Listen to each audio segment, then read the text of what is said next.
senhores telespectadores, o título do episódio de hoje pode parecer chocante. A verdade sobre Santo António. Isto não quer dizer que não haja outras verdades. Eu vou apenas limitar-me àqueles factos de que existem documentos escritos e sobre os quais não há dúvida nenhuma. Aliás, o primeiro facto não é assim tão certo. É o nascimento, diz que é 1195. Bom, será, não será? De qualquer maneira, é os últimos anos do século XII. Acabara o reinado de Dom Afonso Henriques, o glorioso reinado. Começava o reinado do rei Dom Sancho I, quando veio ao mundo essa criatura que recebeu o nome de Fernando. Fernando Bulhões. Há umas biografias, foi o nome do pai, o nome da mãe, tudo isso é fantasia. Não se sabe o nome da mãe, qual a história. O pai era Martim Bulhões. Isto dá que pensar, porque Bulhões não é um apelido de família, não se encontra em nenhum dos livros de viagens, não há uma família Bulhões em Portugal.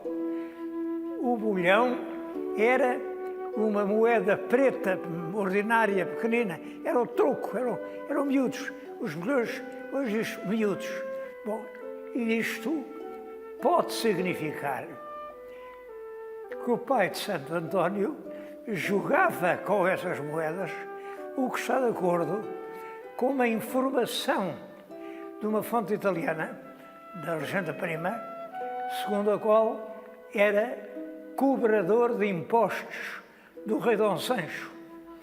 A lenda das primeiras é que ele recebia o dinheiro, não prestou umas contas assim muito direitas, foi preso, ia ser condenado à morte, quando o Santo António, lá em Pádua, viu isso e passou subitamente da igreja de Pádua a Lisboa, viram-no muito calado, e o que ele fez em Lisboa foi livrar o pai da forca, porque demonstrou a verdade.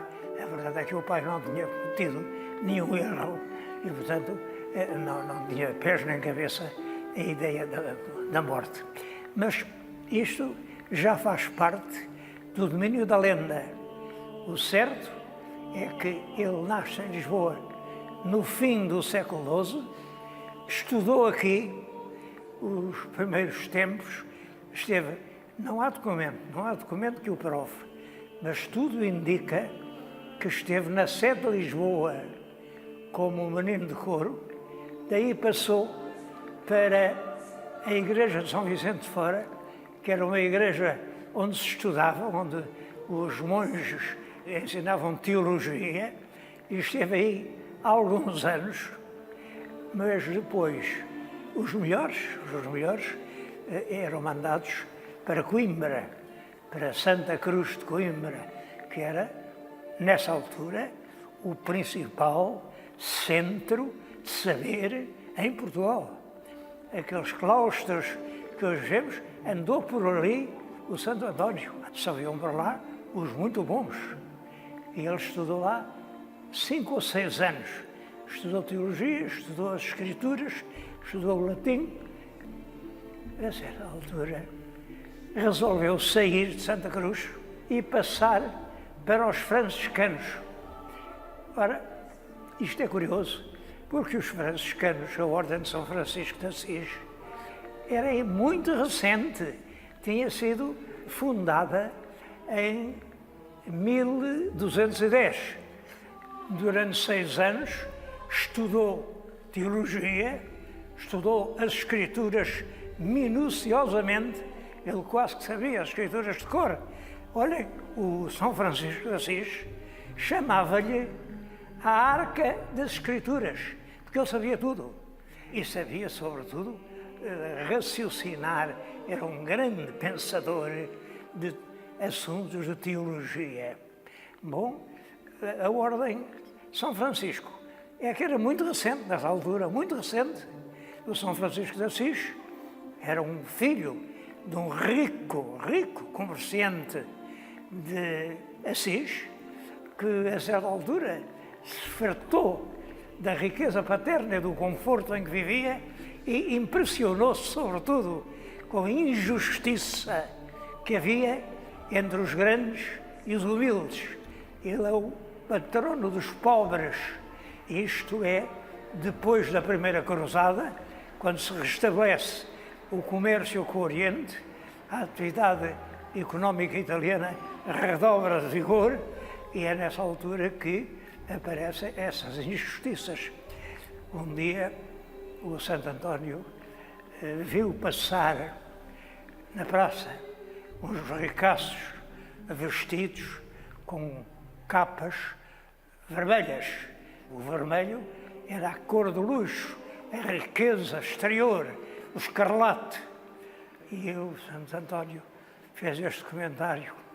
Eles dizem que aquilo que é púrpura, que aquilo é úrex, que aquilo é isto, que é aquilo. Mentem. Eles vão vestidos com o próprio sangue dos pobres a quem exploram. Ele era exatamente dos humildes e entendia que era dever do cristão viver tão pobremente como o próprio Cristo, palmilhar os caminhos descalço, não ter casa, não ter nada, senão a fé ardente e a crença no mundo sobrenatural. É este homem que realmente passa para Santo António dos Olivais, que é junto de Coimbra. E ainda hoje lá estão os restos do pequeno convento, eram as cabanas onde Santo António se foi instalar.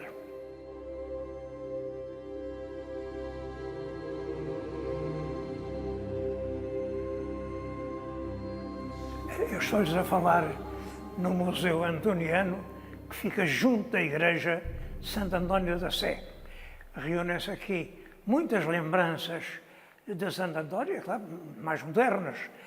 Estou-lhes a falar agora junto de um painel de azulejo do século XVII, que representa um dos mais famosos milagres atribuídos ao santo.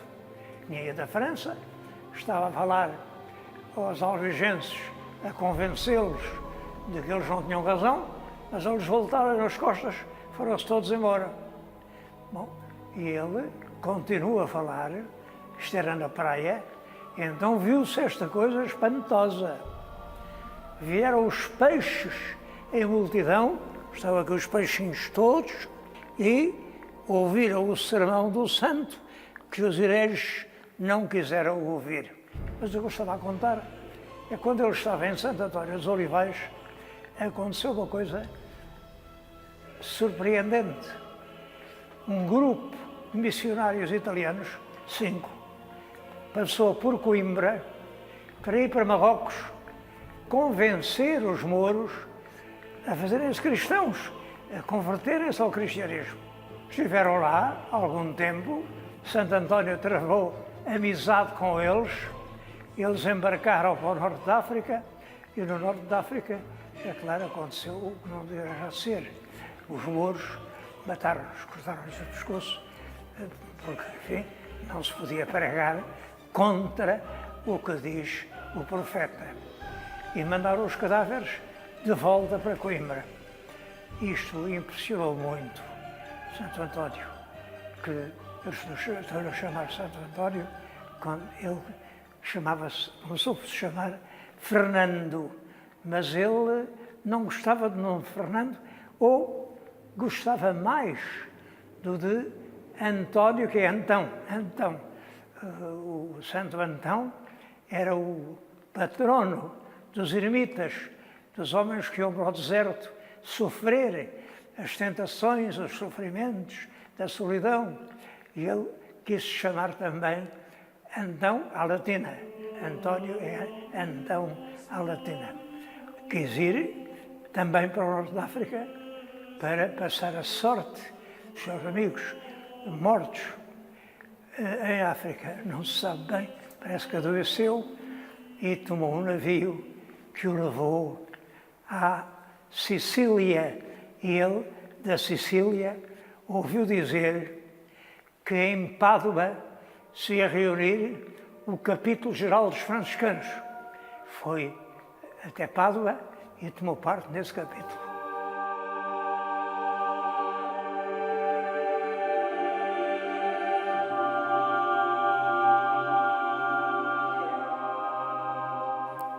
A ordem franciscana, nessa altura, estava no princípio, tinha pouca gente.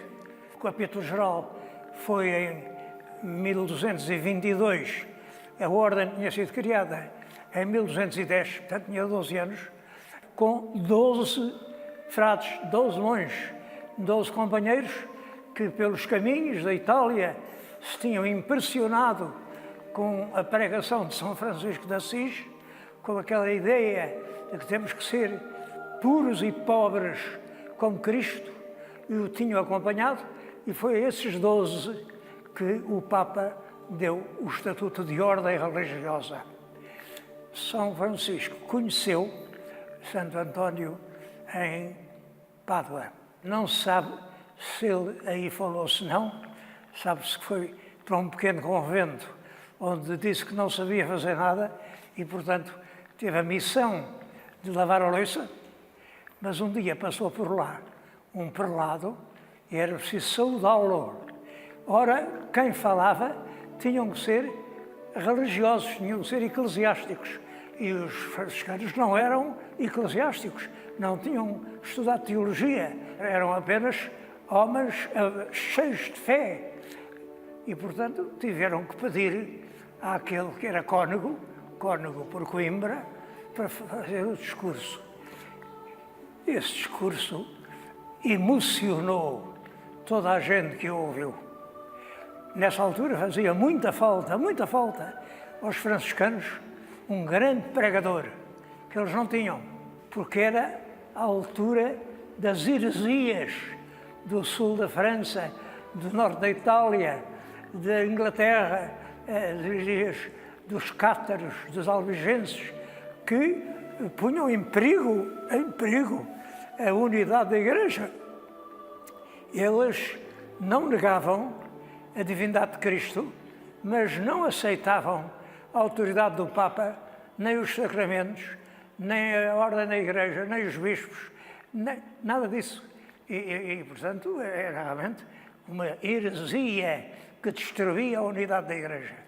E era preciso para a Igreja esclarecer esses erros, convencer, pregar.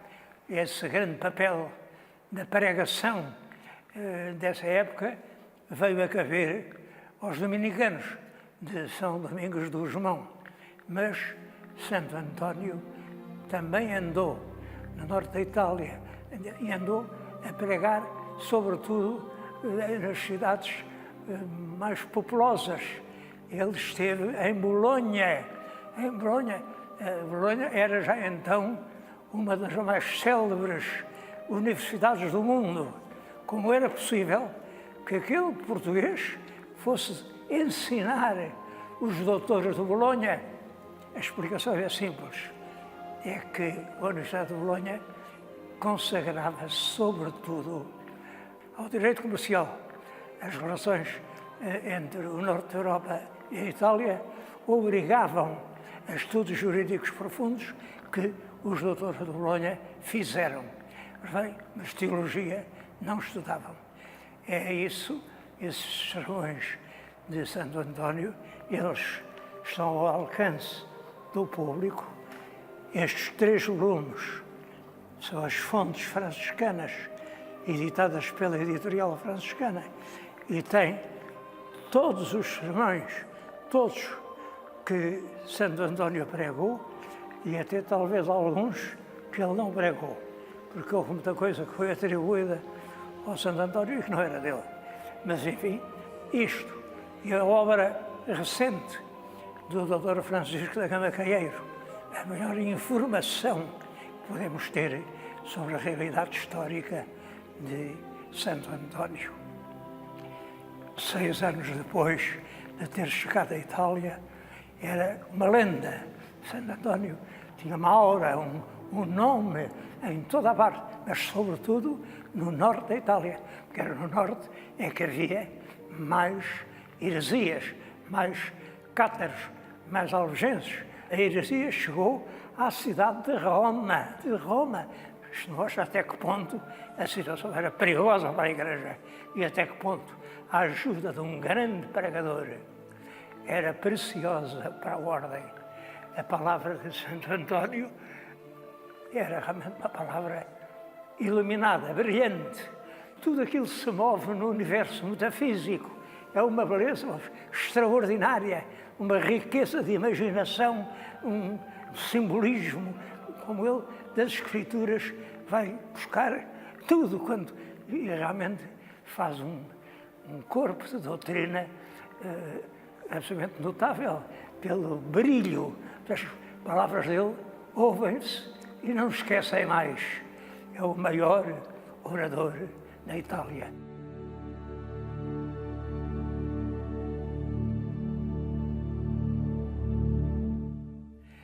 Pregava horas seguidas, insistindo para pôr os fiéis no caminho da salvação, até que, no dia 13 de junho de 1231, esgotado, incapaz já, morreu. Isso emocionou toda a cidade de Pádua, fizeram-lhe um funeral enorme, ainda hoje, no dia 13 de junho, há um cortejo fúnebre impressionante, e a celebração do Santo António lá é uma celebração severa, triste, magoada. Tudo tão diferente deste Santo António que a gente aqui arranjou. Este nosso santo é um santo folgazão, um santo namoradeiro, um santo que casa às moças, um santo que acha as coisas perdidas, um santo taumaturgo, enfim. Santo António serve para todos os milagres que sejam precisos.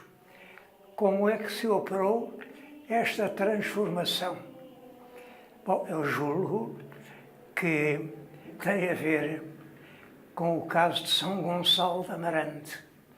São Gonçalo de Amarante é que tinha essas funções todas, era o casamenteiro e ele era o senhor da Beatria de Amarante. Beatria era um concelho onde os moradores elegiam o senhor. Ele construiu a ponte de Amarante, ele pagava dotes às raparigas que já iam passando da idade, e tudo quanto o povo passou a considerá-lo santo, em vez de dizer Dom Gonçalo, dizia São Gonçalo. Foi o mordomo-mor do rei Dom Afonso II e o chefe das suas tropas na guerra civil contra as infantas, mas a Igreja deu por isso e mandou arquivar o processo de canonização do São Gonçalo. Então, todas as funções, enfim, divertidas de São Gonçalo recaem sobre o nosso Santo António. Talvez por isso o culto de Santo António não é antigo em Portugal. É no tempo de Dom João III que se faz uma pequena ermida. Este sítio onde estou, segundo a tradição, era a casa. Este era o quartinho em que ele dormia. Segundo uma outra versão, isto são as ruínas da antiga Câmara Municipal de Lisboa. E, como tais, eram consideradas um sítio sagrado, um sítio de grande devoção, e por isso é que foi atribuído aqui. O santo deve ter nascido no sítio mais ilustre da cidade, e o sítio mais ilustre era este. Seria este o quartinho dele, esta pequena edícula aqui. Isto tudo faz parte da lenda. Depois da morte, em Itália, a fama da sua santidade alargou rapidamente e começaram a dar-se milagres. A fé é que nos salva. As pessoas aflitas dirigiam-se ao santo e depois falavam de milagres que tinham acontecido.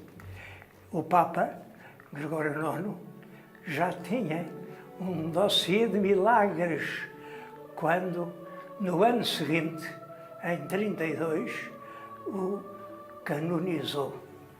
Canonizou é um caso de canonização extremamente rápido, surpreendente, e o que se espanta é que não tenha chegado depressa a Portugal, porque aqui já havia, em toda a parte, conventos de franciscanos, claro, com grandes dificuldades, porque a igreja instalada não gostava daqueles frades que diziam que não se pode ter nada, que tem que se viver com uma pobreza igual à de Cristo.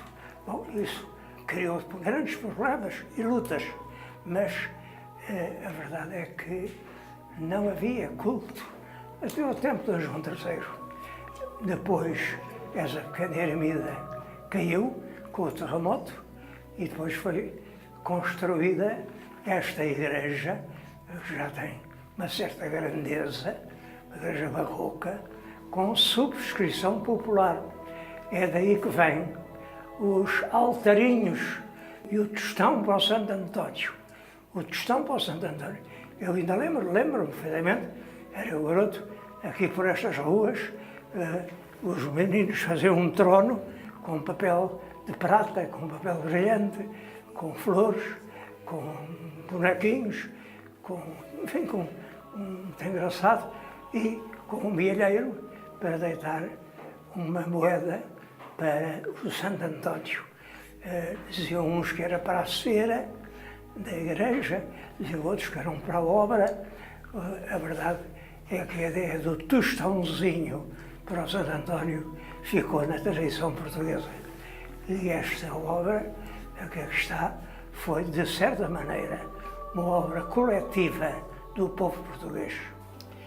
Em 1946, eu recordo-me disso, o Papa Pio XII declarou-o doutor evangélico. Eu acho que será o mais antigo doutor de Coimbra.